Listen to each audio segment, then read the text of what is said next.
Kembali bersama saya Suci Nisa menemani pagi Anda dengan sejumlah berita pilihan dari tim redaksi Kompas TV Jambi.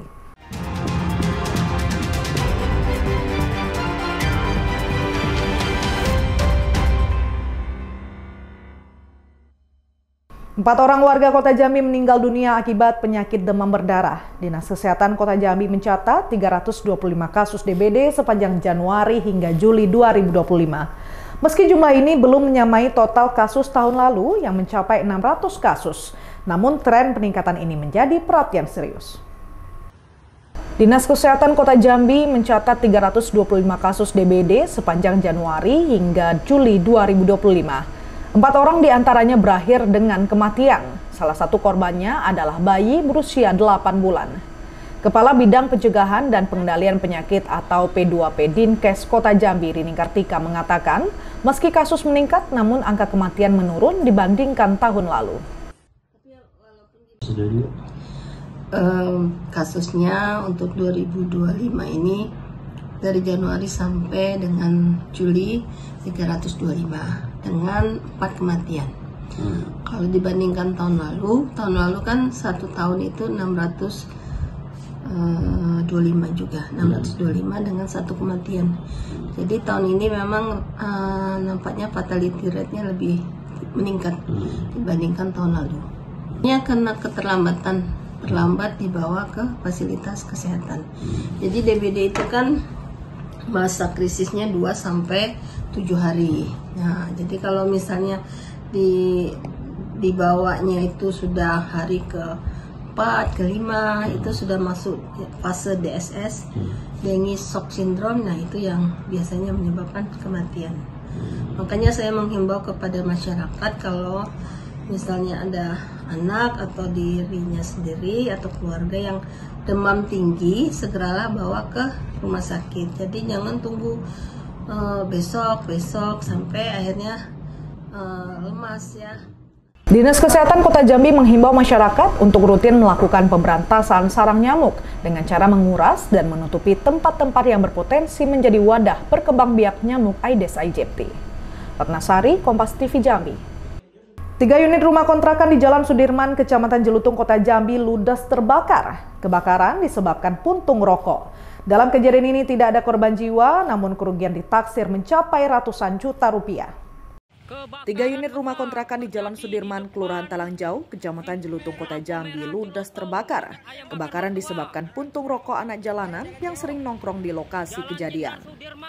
Mendapat informasi kebakaran, tim damkar langsung turun ke lokasi melakukan upaya penyelamatan dan pemadaman. Kobaran api cukup besar lantaran kuatnya hembusan angin.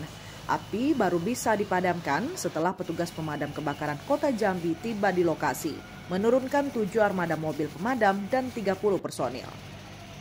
Saat ini api sudah padam dan upaya pendinginan di lokasi agar api tidak hidup kembali.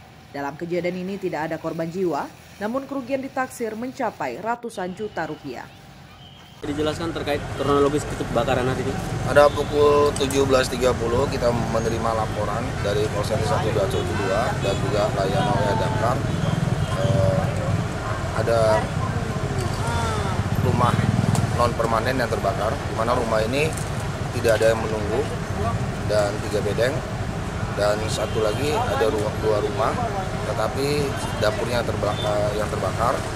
Dan dugaan dari kami pada saat melakukan pemadaman ini adalah dari puntung rokok yang diduga berasal dari anak-anak jalanan yang berkumpul di bawah rumah tersebut. Kadis Damkar dan Penyelamatan Kota Jambi menghimbau kepada masyarakat untuk lebih berhati-hati meninggalkan rumah di musim kemarau. Wiradani Damani, Kompas TV Jambi. Saudara, Taman Remaja dan Tugu Keris Seginjai Jambi salah satu pusat objek wisata yang ada di pusat Kota Jambi. Lokasinya yang rindang dengan pepohonan ditambah dinginnya hembusan angin membuat warga betah datang ke sini, bahkan tidak dipungut biaya. Taman Remaja dan Tugu Keris Seginjai Jambi salah satu pusat objek wisata yang ada di pusat Kota Jambi. Lokasi yang rindang dengan pepohonan ditambah dinginnya hembusan angin membuat warga betah datang ke sini, bahkan tidak dipungut biaya. Taman Remaja menawarkan suasana yang sejuk dan bebas polusi udara. Lokasinya yang berada di tengah kota membuat taman ini mudah dijangkau. Di sini, anak-anak bisa bermain dengan aman dan nyaman. Selain tempat bermain yang asyik, taman ini juga menyediakan berbagai fasilitas pendukung lainnya. Rindangnya pepohonan menjadikan taman ini tempat yang pas untuk melepas penat. Taman remaja dibuka pukul 6 pagi hingga pukul 6 sore. Pengunjung yang datang ke taman tidak dipungut biaya apapun. Tidak jauh dari taman remaja, ada objek wisata Tugu Keris Siginjai, simbol kebanggaan Kota Jambi. Saya sama istri, sama anak. Ya, betul. Tadi sih jalan, paling ajak anak tuh ke patung-patung gajah, harimau, duduk-duduk makan kue sebentar, habis tuh ke sana tuh yang dalam yang lebar tuh. Jadi foto-foto gitu aja sih. Tugu ini menjadi spot favorit warga untuk bersuah foto, sekaligus menambah pengetahuan akan warisan budaya lokal. Tempat ini sangat cocok untuk dijadikan destinasi edukasi dan rekreasi. Saya ini penggemar ini, kata cucu saya. Nah, cucu saya paling senang. Saya seminggu sekali pasti ke sini. Pada sore pagi itu kita baru satu udah punya cucu. Kunjungan wisatawan yang terus meningkat juga berdampak positif bagi para pedagang lokal. Minggu sore jam-jam 4 sampai jam 6 agak rame. Kalau Sabtunya juga sore. Kalau hari biasa sepi ya? Agak sepi. Nah, daripada hari biasa dibandingkan kalau sudah pas masuk liburan agak rame dari biasa. Kalau hari-hari biasa dia sederhana banget, ada terlalu rame. Kalau hari Minggu sama Senin, alhamdulillah lumayan rame. Kadang nyampe macet jalannya. Kalau perjalanan kita itu gimana itu kalau hari rame-rame itu? Tergantung Kak, kadang sepi kan, tergantung pengunjung lah. Kalau pengunjungnya sepi, ya sepi juga lah kan ya. Kalau pengunjungnya rame, alhamdulillah agak lumayan rame lah.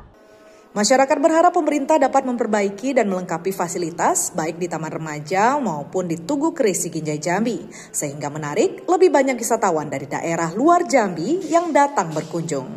Ratnasari, Adi, Kompas TV Jambi. Koran dan kertas bekas selama ini dibuang begitu saja, namun di tangan Eva, seorang ibu rumah tangga, warga RT 11 Kelurahan Aur Baru, Kecamatan Telanepura, Kota Jambi, kertas disulap menjadi kerajinan yang bernilai ekonomis. Koran dan kertas bekas selama ini dibuang begitu saja. Namun di tangan Eva, ibu rumah tangga, warga RT 11 Kelurahan Aur Baru, Kecamatan Telanepura, Kota Jambi, kertas disulap menjadi kerajinan yang bernilai ekonomis. Koran dan kertas bekas selama ini dibuang begitu saja. Namun di tangan Eva, warga Kelurahan Aur Baru, Kecamatan Telanepura, Kota Jambi, koran disulap menjadi kerajinan yang memiliki nilai ekonomis yang cukup tinggi. Eva memproduksi koran bekas buat kerajinan miniatur khas Jambi seperti Tugu Keris, stupa candi, pakaian adat Jambi, dan kapal seloko Jambi dengan menarik.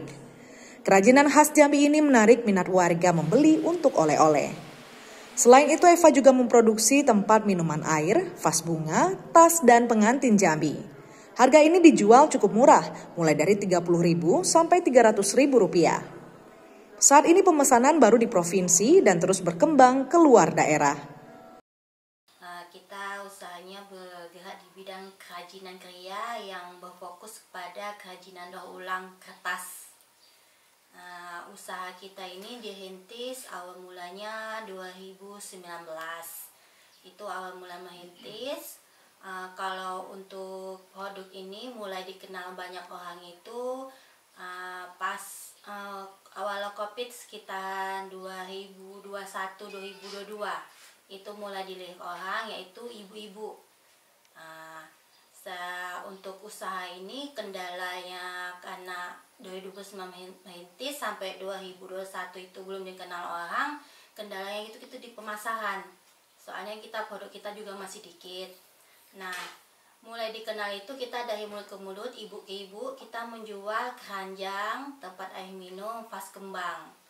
Kalau untuk bahan baku sendiri, kita dapatnya belinya itu dari warga sekitaran perumahan, ibu-ibu yang ada kohan di rumah atau LKS anak sekolah di rumah yang nggak dipakai lagi, kita beli gitu. Jadi kita selain membantu perekonomian ibu-ibu gitu kan, kita juga dari perekonomian pembelian LKS atau kohan, kita juga minta bantu ibu-ibu dalam membuat kerajinan juga gitu. Usaha pengolahan kertas dan koran bekas ini dirintis sejak tahun 2019 silam, berawal dari COVID-19. Awalnya Eva memproduksi hanya laku 1 buah saja, namun kegigihan berusaha dan mempromosikan akhirnya bisa dikenal dengan masyarakat luas. Sampai saat ini sudah puluhan produk yang diproduksi. Jumadi, Kompas TV Jambi. Saudara, liputan tadi sekaligus menjadi penutup perjumpaan kita dalam Kompas Jambi kali ini. Saya Sucianisa, mewakili seluruh tim redaksi yang bertugas, undur diri dan berterima kasih atas perhatian Anda. Sampai jumpa, Kompas TV, independen, terpercaya.